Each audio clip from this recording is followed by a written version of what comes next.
नमस्कार दोस्तों, स्वागत है आपका अपने चैनल एस्ट्रोलॉजिकल गुरुजी में। और हमसे जुड़ने के लिए हमारे चैनल को सब्सक्राइब कर सकते हैं और साथ में ही बेल आइकन को दबाएं, जिससे आगे आने वाली वीडियो की नोटिफिकेशन आपको मिल सके। तो आज हम आपको बताने वाले हैं भगवान श्री कान्हा का त्योहार, भगवान श्री कृष्ण के जन्म का त्योहार जन्माष्टमी। दोस्तों, इस बार कृष्ण जन्माष्टमी 30 अगस्त 2021 को मनाया जाएगा। जन्माष्टमी के दिन भगवान श्री कृष्ण की बाल गोपाल के रूप में पूजा की जाती है और कुछ श्रद्धालु जन्माष्टमी के दिन व्रत आदि रखते हैं ताकि उनके जीवन के अंदर खुशियां देखने को मिले और जीवन के अंदर भगवान श्री कृष्ण का सच्चा आशीर्वाद प्राप्त हो जाए। दोस्तों, इस दिन भगवान श्री कृष्ण का मध्य रात्रि में जन्मोत्सव मनाते हैं, उसके लिए पालना सजाते हैं। कहते हैं कि इस दिन व्रत करने से भगवान श्री कृष्ण निसंतान दंपतियों को संतान सुख देते हैं। इसके अलावा भी भगवान श्री कृष्ण कई मनोकामनाएं भी पूरी करते हैं। दोस्तों, तो अगर आप भी चाहते हैं कि आपके जीवन के अंदर भगवान श्री कृष्ण प्रवेश करे, तो दोस्तों इस बार जन्माष्टमी से पहले या जन्माष्टमी के दिन आप अपने घर के अंदर यह चीजें जरूर लेकर आएं ताकि आपके जीवन के अंदर सुख समृद्धि देखने को मिले और भगवान श्री कृष्ण का आशीर्वाद आपके जीवन के अंदर बनाए। तो दोस्तों, बात करते हैं सबसे पहला चंदन। दोस्तों, चंदन का घर के अंदर खोना काफी शुभ माना जाता है। दोस्तों, इसकी महक के आपके घर के वातावरण की नकारात्मक ऊर्जा को समाप्त कर देता है और सभी देवी देवताओं की पूजा में चंदन का विशेष महत्व रहता है। चंदन का तिलक लगाने से मन को शांति प्राप्त होता है, क्योंकि दोस्तों माथे पर हम जिस स्थान पर चंदन लगाते हैं उस स्थान को आज्ञा चक्र कहते हैं। इसीलिए दोस्तों, आप जन्माष्टमी के दिन या जन्माष्टमी से पहले अपने घर के अंदर चंदन जरूर लेकर आए। दोस्तों, दूसरी चीज की बात करें तो वीणा। वीणा दोस्तों किसी भी शांत एकांत पर वीणा का रखना चाहिए।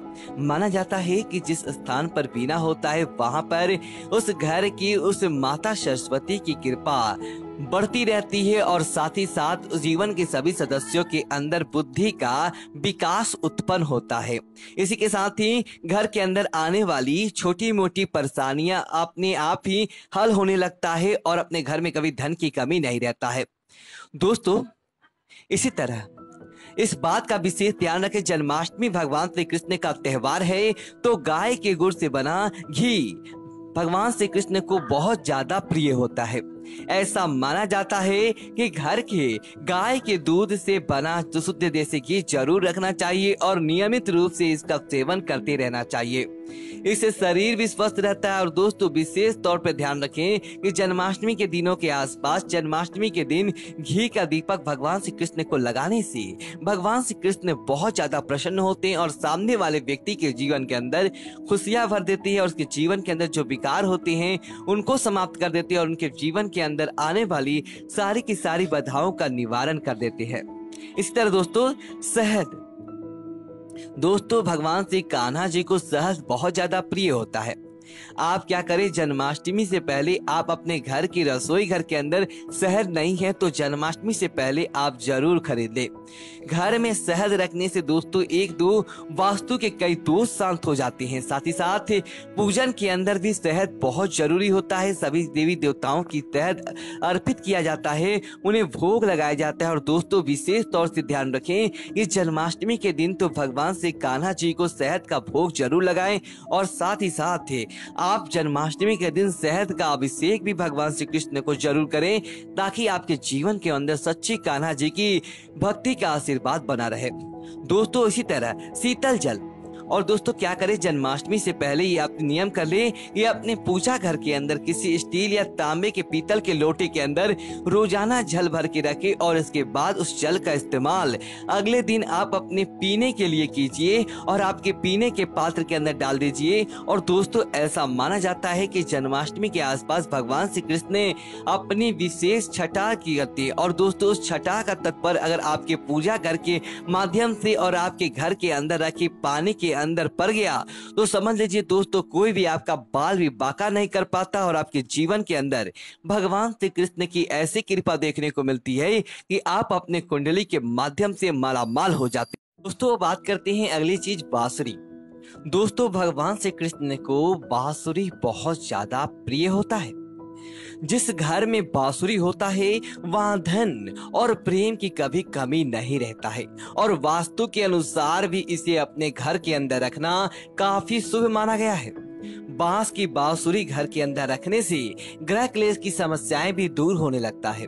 तो इस बात का ध्यान रखें दोस्तों। इसी के साथ ही सबसे मुख्य चीज की बात करिए तो जन्माष्टमी के दिन आप अगर संतान सुख को लेकर चिंतित हैं, आपको अच्छी संतान की प्राप्ति चाहिए, अगर आपके संतान बिगड़ेल है तो आप चाहते हैं कि संतान आपका कहना माने, तो जन्माष्टमी के दिन आप अपने घर के अंदर बाल गोपाल की तस्वीर अवश्य लगा सकते हैं और घर के दीवारों पर भगवान कान्हा जी की सुंदर मुख वाली तस्वीर लेकर आए और इसे अपने घर के अंदर लगा ले।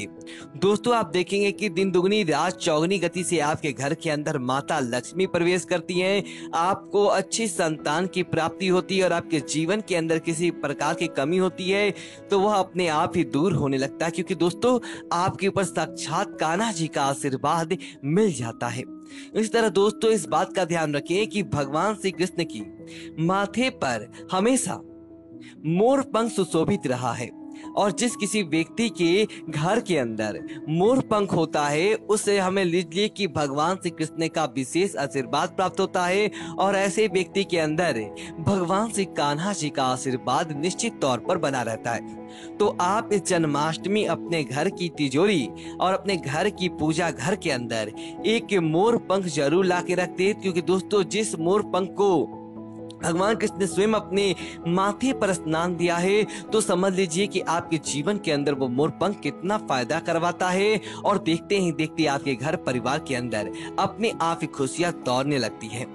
इस तरह दोस्तों इस बार की जन्माष्टमी के दिन सोमवार का दिन है, तो आप इस दिन अगर आप चाहते हैं या आपके जीवन के अंदर अच्छी कृपा देखने को मिले तो भगवान श्री कान्हा को आप तुलसी का पत्ता जरूर चढ़ाएं, क्योंकि दोस्तों भगवान श्री विष्णु के जो भी अवतार हैं उनको तुलसी का दल चढ़ाया जाता है और भोग के अंदर उनकी प्रसाद के अंदर तुलसी का पत्ता होता है, तभी उस प्रसाद को भगवान कान्हा जी स्वीकार करते हैं। तो आप इस बात का ध्यान रखें, अन्यथा आपकी पूजा स्वीकार नहीं किया जाता है। आप अपने भोग के अंदर तुलसी का पत्ता जरूर चढ़ाएं। इस तरह दोस्तों धनिया, दोस्तों भगवान श्री कान्हा के जन्म के ऊपर पंजीरी बांटी जाती है जिसे दोस्तों धनिये के माध्यम से बनाया जाता है। तो जन्माष्टमी के दिन आप साबुत धनिये के दाने या साबुत धनिया आप अपने घर के अंदर लाना ना भूले और इसकी पोटली बनाकर भी अपने घर के अंदर रख सकते हैं या प्रसाद बनाकर आप अपने घर के अंदर बांटे ताकि आपको इसका शुभ फल प्राप्त हो और आपके जीवन के अंदर कान्हा जी का आशीर्वाद देखने को मिले, आपके जीवन के अंदर किसी प्रकार की कोई कमी ना रहे। इसीलिए आपको इस बात का भी जरूर ध्यान रखना है और इसी के अनुरूप अपने घर के अंदर चीजें लेकर आनी चाहिए ताकि भगवान श्री कान्हा जी का संपूर्ण आशीर्वाद आपके जीवन के अंदर देखने को मिले। तो दोस्तों मैं उम्मीद करता हूं कि यह जानकारी आपको अच्छी लगी हो, तो अच्छे तो वीडियो को लाइक करें और कमेंट बॉक्स में ओम नमः शिवाय लिखकर हमारे चैनल को सब्सक्राइब करें। धन्यवाद दोस्तों।